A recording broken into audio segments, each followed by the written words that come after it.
1 second decision? Yes.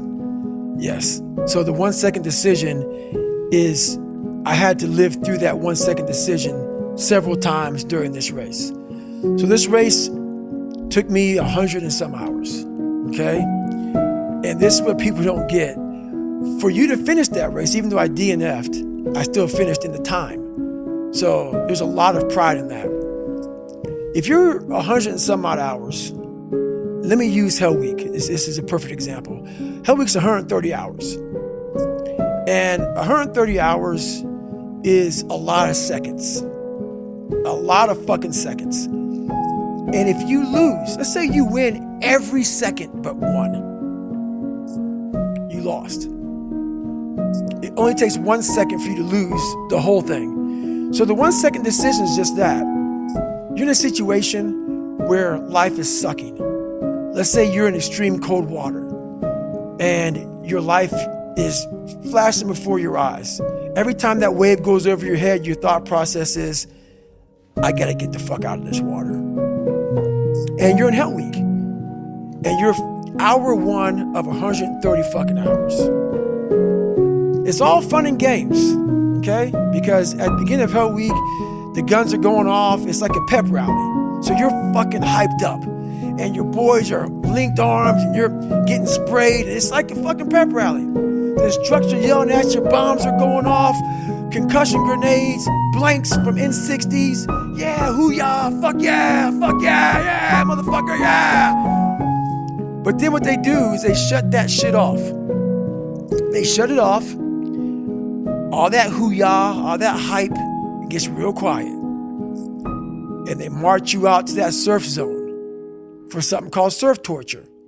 And it's that water, that Pacific Ocean is cold as shit. So no more pep rally. You're now in your head.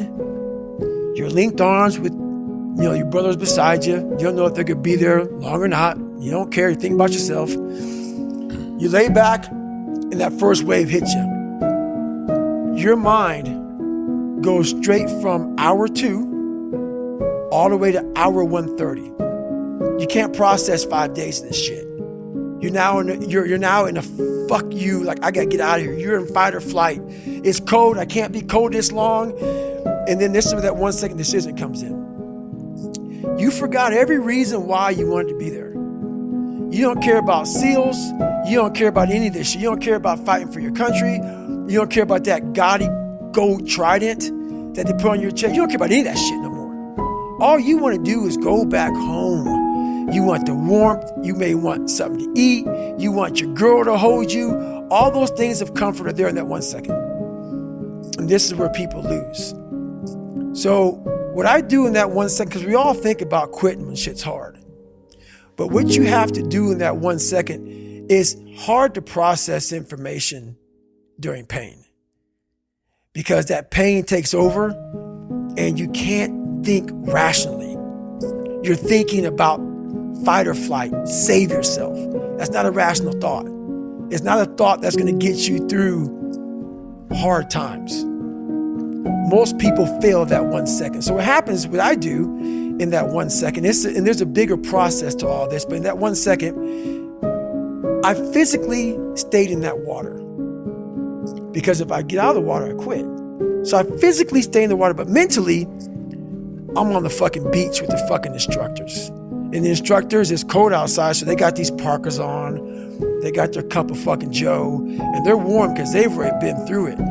So now it's your turn to go through it. So mentally, I get back with them. I'm still in the water physically, but mentally, I'm back with them. I'm chilling. I got my parka on, and now I'm thinking logically because I'm warm now.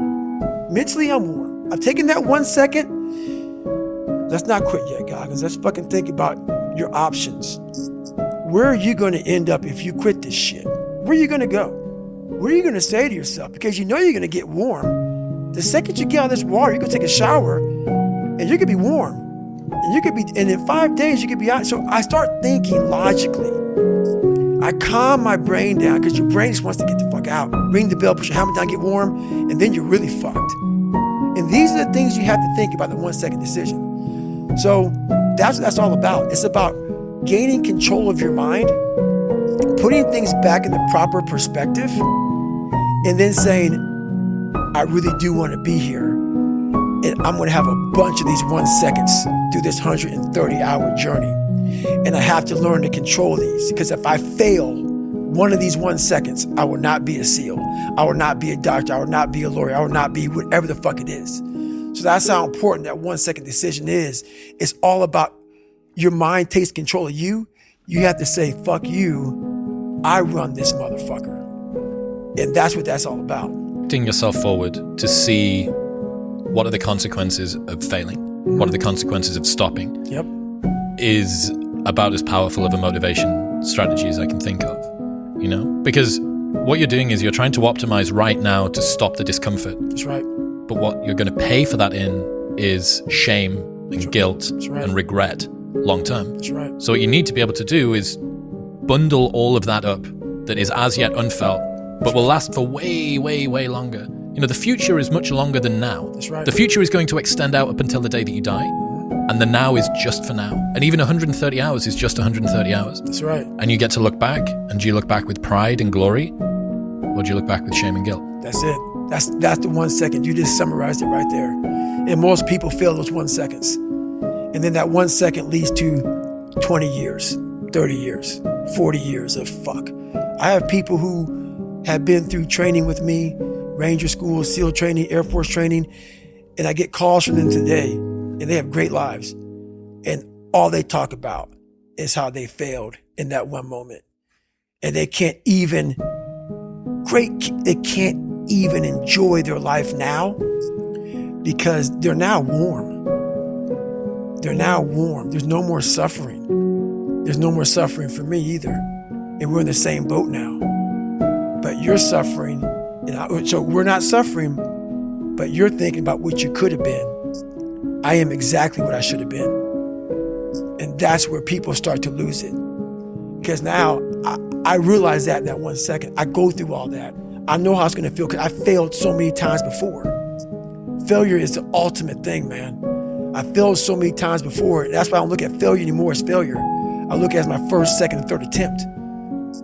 So that's what that's all about, man.